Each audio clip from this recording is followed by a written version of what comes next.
Hey there, welcome. And so, if you are listening to this today, you are part of the mentorship program for Orbital Command. So, first off, welcome to the program. If not, maybe you're just a listener who's trying to learn more about thread writing. But to introduce myself to you, my name's Deebs DeFi. I work for Orbital Command as a writer. You may know me from Terra Weekly. I do those a lot as well as write osmosis based content and then whatever else I find exciting in DeFi. But without further ado, let's jump right into this. So, when you first start writing threads, I think like a common feeling is like, where do I even start? Right? You look at this image here, and it seems like there's a million steps you got to take.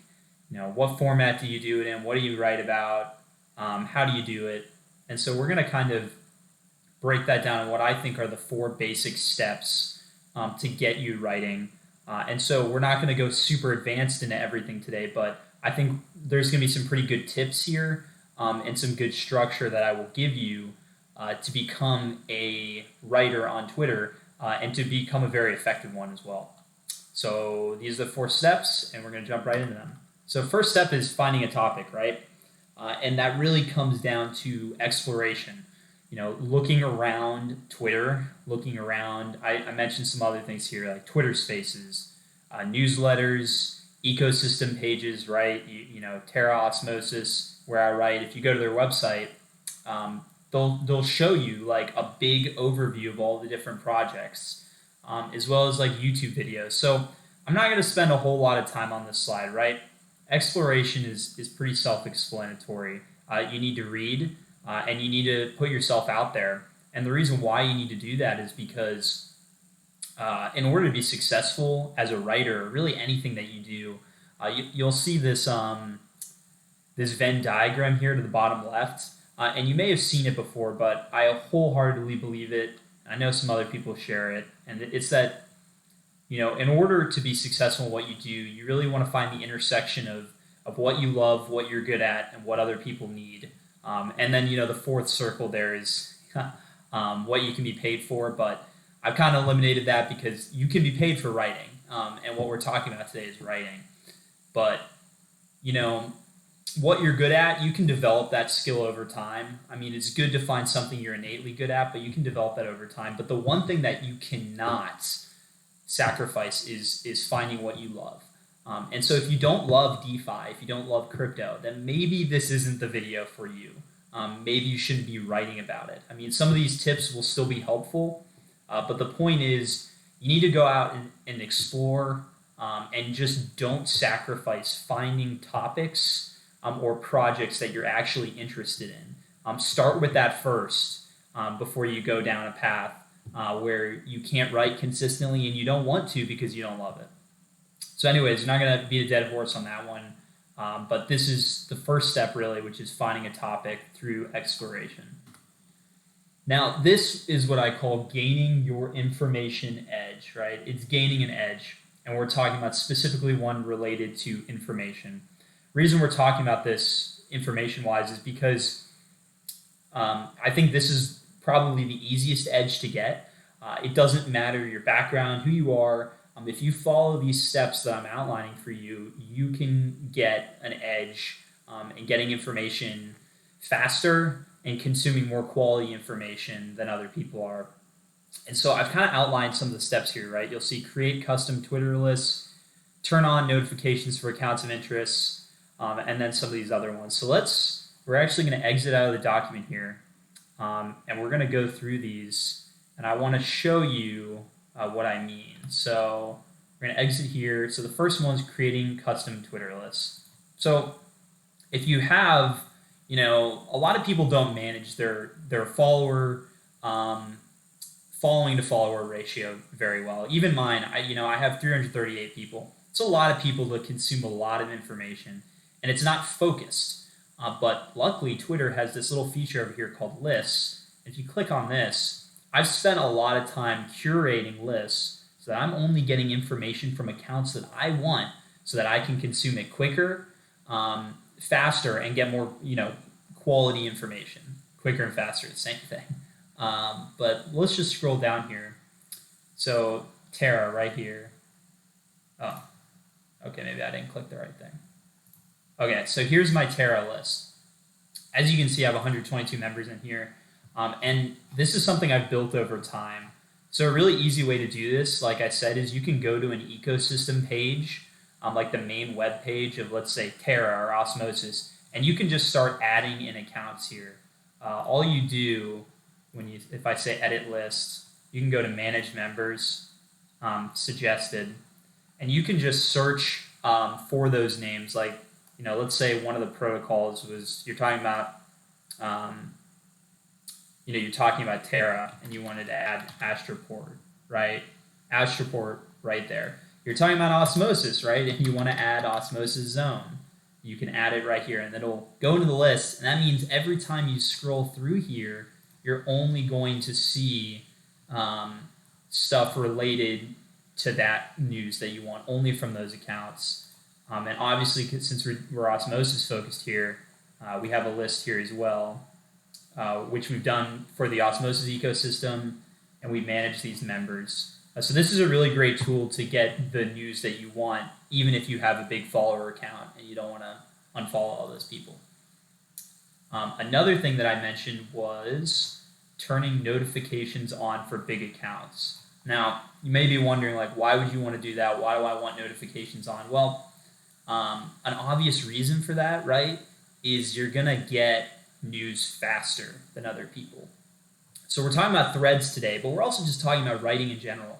So if you go to, let's say, Osmosis here, and you go to this little button here, notifications, it says turn on notifications, right? I already had mine on, but if you click it again, notifications are now on, and that means on my phone and really on my computer as well, anytime Osmosis Zone tweets, I'm going to get it to pop up. So I'm going to be one of the first people to see that information, which can be very powerful if it's like a new protocol launch, a new white paper. You can be the first person to write about it quickly, and that tends to help with engagement. And so this is just another way that you can gain information edge. So let's move back to the PowerPoint. So we've talked about custom Twitter lists, turning notifications on. And now this other point here is dig deeper than others, right? So you need to set yourself apart in some way. You can't just be writing about the same thing that's already on Twitter. I mean, you can, and collecting and curating news is good, but you should also be trying to do more than the average person. And that's why you want to find a topic that you love and enjoy, because you'll naturally research it more than other people. And a big way that you can do that is you can go to the white papers or the documents, and these are pretty easily found. If you go to any major ecosystems Twitter page, you can go to their website, and they usually have a link to their documentation there. And so that's just a point right there I want to make. And then lastly, make connections and friends within an ecosystem. As you write more and more, this is something that you develop, but you will naturally form relationships with these people, and we can talk about some strategies about how to do that. But those relationships will also help you get information first. They'll invite you on to host a space. They may even leak you information and be like, hey, you want to write a thread about this for us? These kinds of things are great opportunities for you to gain an edge in information. And so that's really the 4 big ways that I wanted to highlight.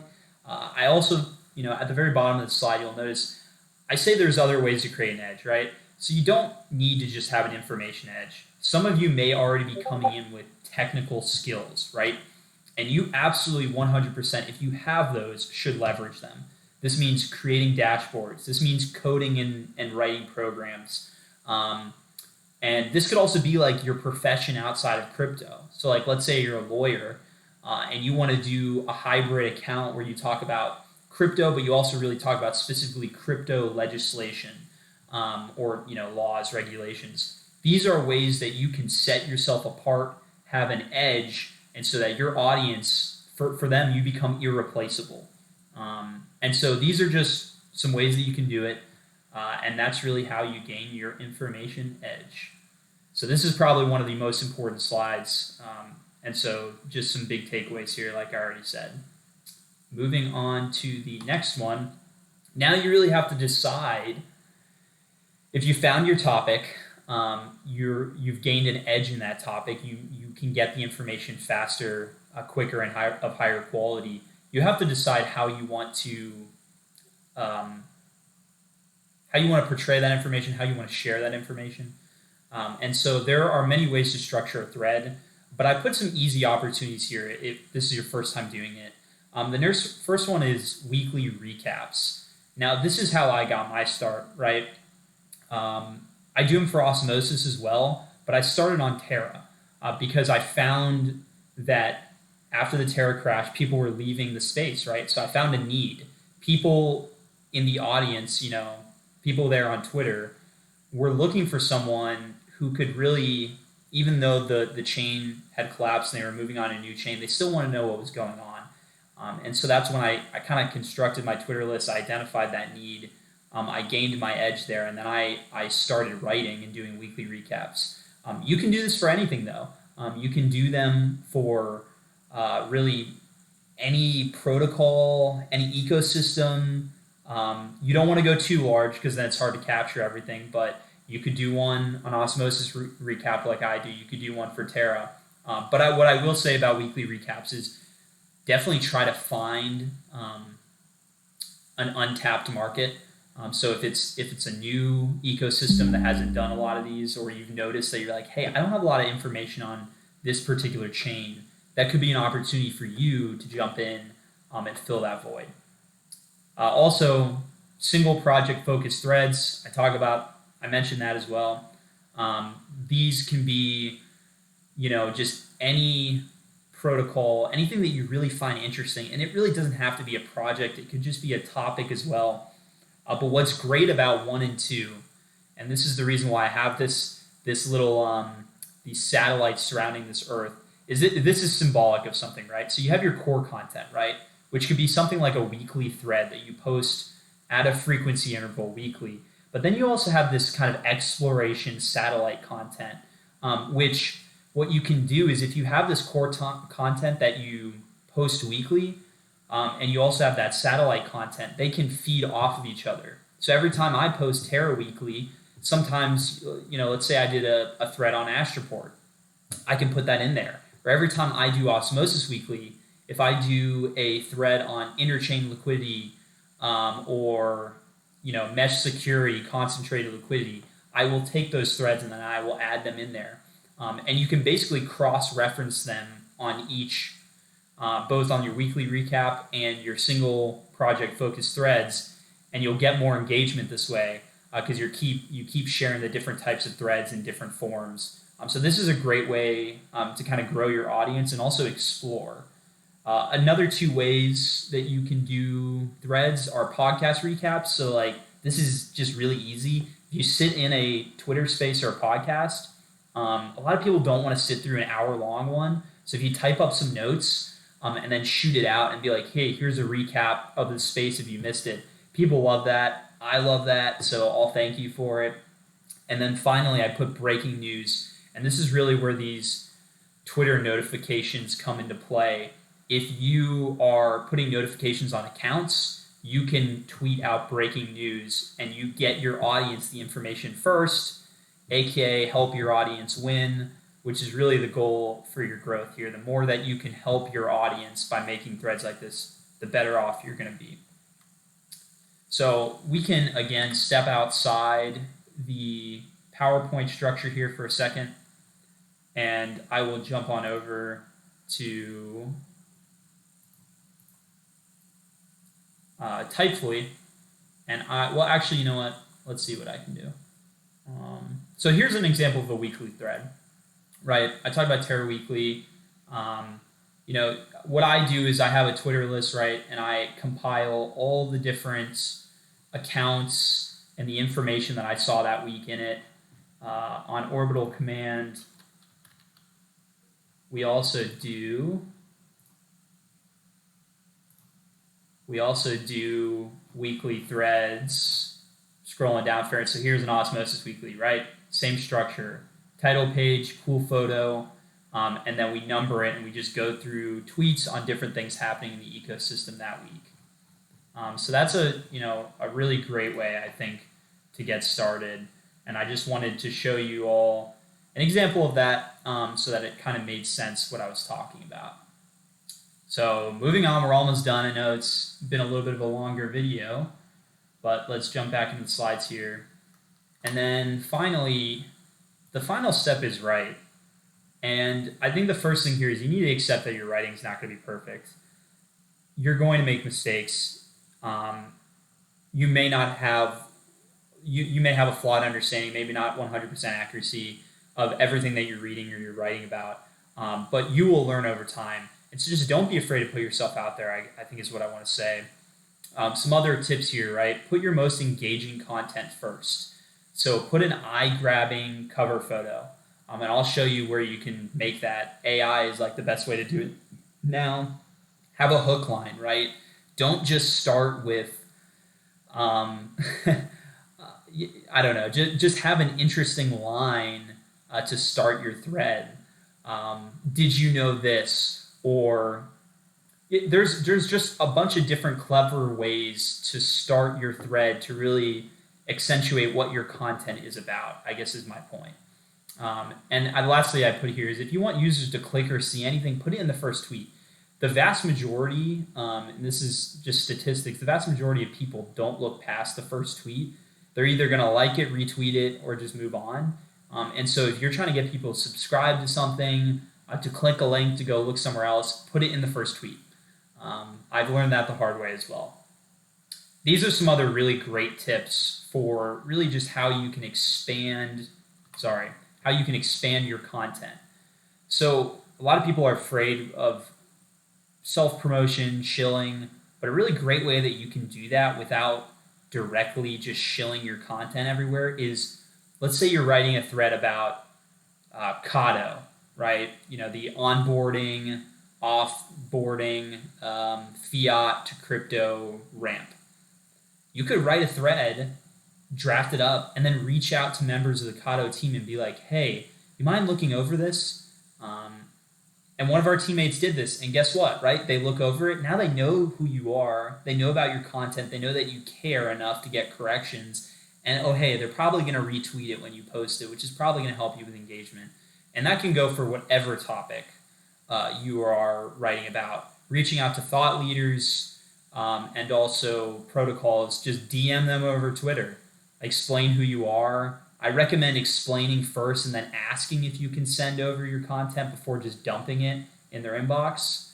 But that's a really great tip, I think, and one that I continue to employ. I also said don't be afraid to self-promote or share in several mediums. Telegram, Discord, Twitter, YouTube. Don't be afraid to put yourself out there or just to ask other people to help you get more engagement. You'll be surprised if you come across as sincere and not just shilling. Engage with people who comment or share your threads. So if you have people comment on your threads, engage with them. You want to create super fans. You don't want to just be that person that's a gem hunter or just does giveaways all the time. You want your fans, your audience, to really love you because you're helping them win.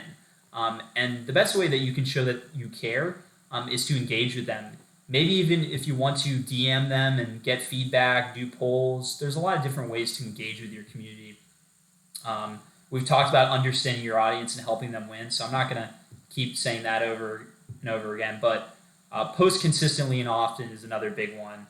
The more that you post, not the more that you post, you want to have a good frequency, so usually posting once a day is good, thoughtful and insightful, not just random replies.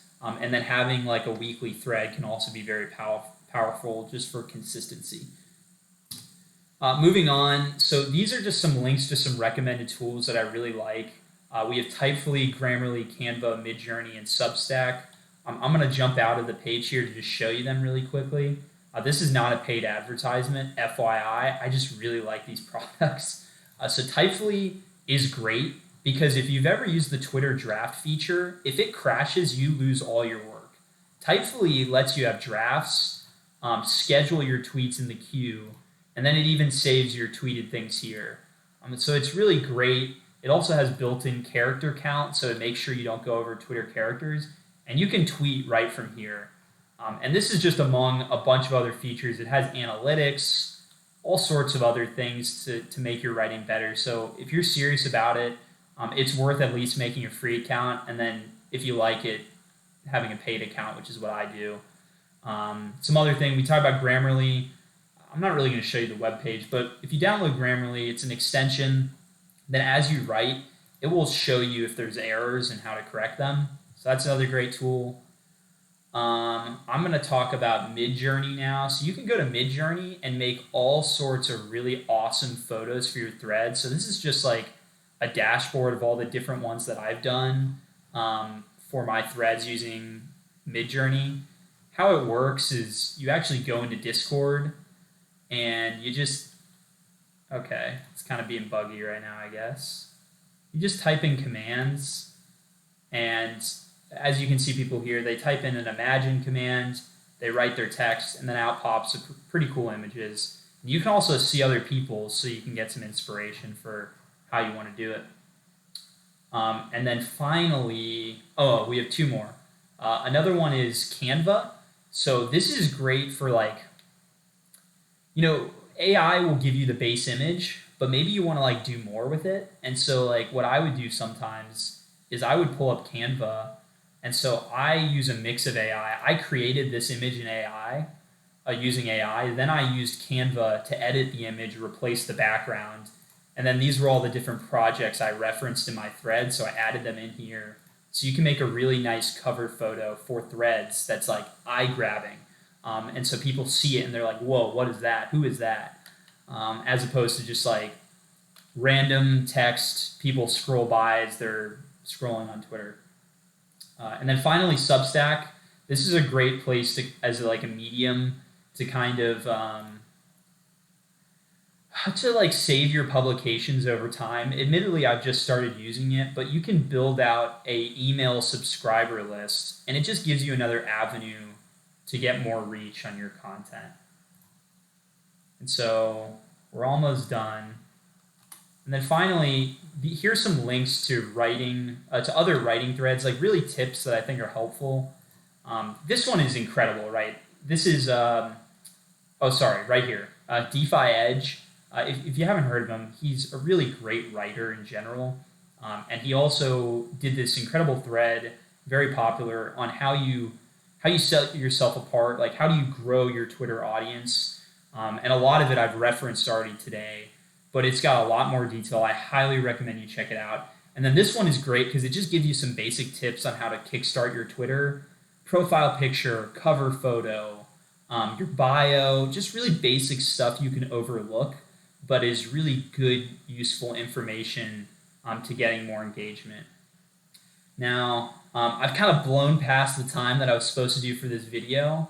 It's because I love this stuff. I can talk a lot, but Edwin will get mad at me later about that, but that's okay. I just want to close with, thank you for listening. I hope you found this helpful.